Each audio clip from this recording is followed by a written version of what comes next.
જમો દાદા. અને તમે બંને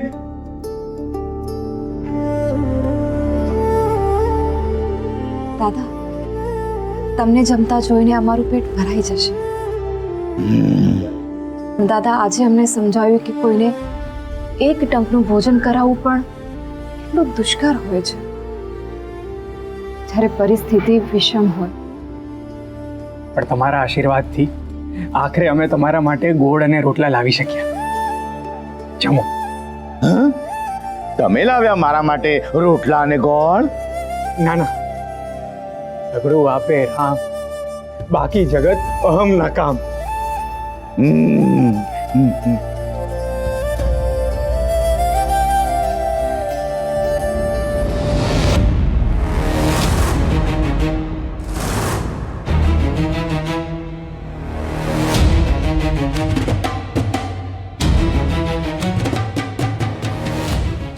દાદા, શું થયું?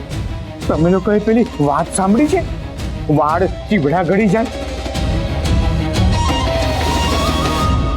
ના દાદા, એક વાડ હતી અને એ છે ને દાદા, વાર્તા પછી કહેજો ને, પહેલા જમી લો ને. તમને ભૂખ્યા પેટ પછી બહુ ગુસ્સો આવ્યા કરે છે.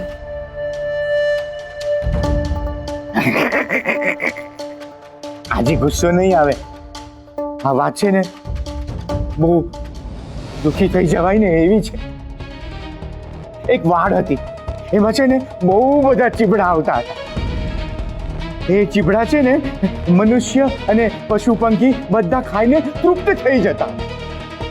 એક દિવસ એ વાડને થયું કે આ બધા ચીબડા તો મનુષ્ય અને પશુ પંખી ખાઈ જાય છે, હું તો ભૂખી જ રહી જાઉં છું. તો એણે બધા ચીબડા ખાવાનું શરૂ કરી દીધું. મનુષ્ય પશુ પંખી ત્યાં આવતા અને નિરાશ થઈને જતા રહેતા. એક દિવસ એક ગુસ્સે થયેલો માણસ ત્યાં આવ્યો. એ વાડને કાપી નાખી અને સળગાવીને રાખ કરી નાખી.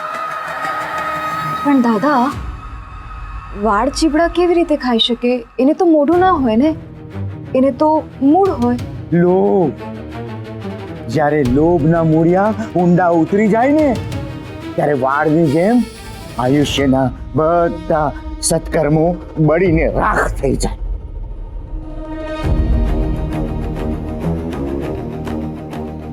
દાદા, અમને તમારી આ વાર્તાનો તાત્પર્ય સમજાતું નથી. વક્તુબા, જરા આયા આવો તો, આયા આવો.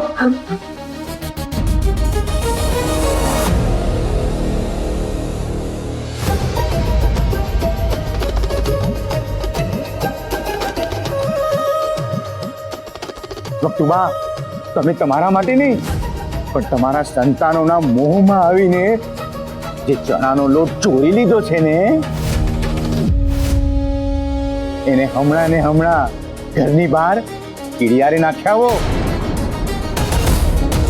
પેલી કીડીઓ બહુ ભૂખી થઈ છે.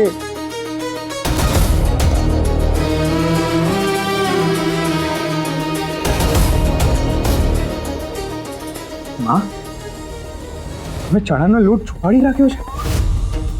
હા બોલો વક્તુબા, હા બોલો. હા, છુપાવ્યો છે.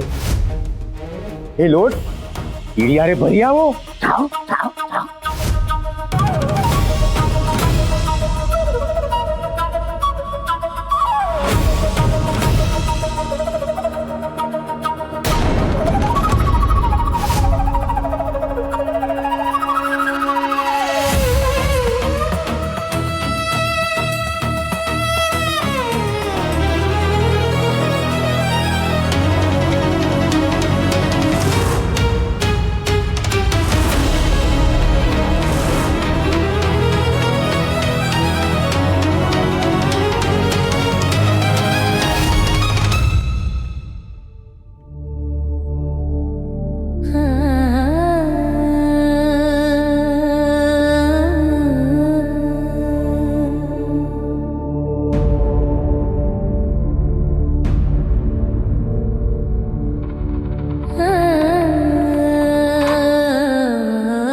ક્ષમા કાળજી દાદા, મારી માં અમને ભૂખ્યા નથી જોઈ શકતી. એને પહેલા પણ અમને જમાડવા માટે ઘણા કષ્ટ વેઠ્યા છે. મારી માને ક્ષમા કરી દો દાદા, ક્ષમા કરી દો. આ શું બોલો છો કરસંગ? માં તો શક્તિ છે. એને દંડ આપનાર કે ક્ષમા કરનાર આપણે કોણ? એણે જે કંઈ પણ કર્યું છે તે પોતાના સ્વાર્થ માટે નથી કર્યું. તમને લોકોને જમાડવા માટે કર્યું છે. અને આ માની મમતા એ પણ મોહ છે.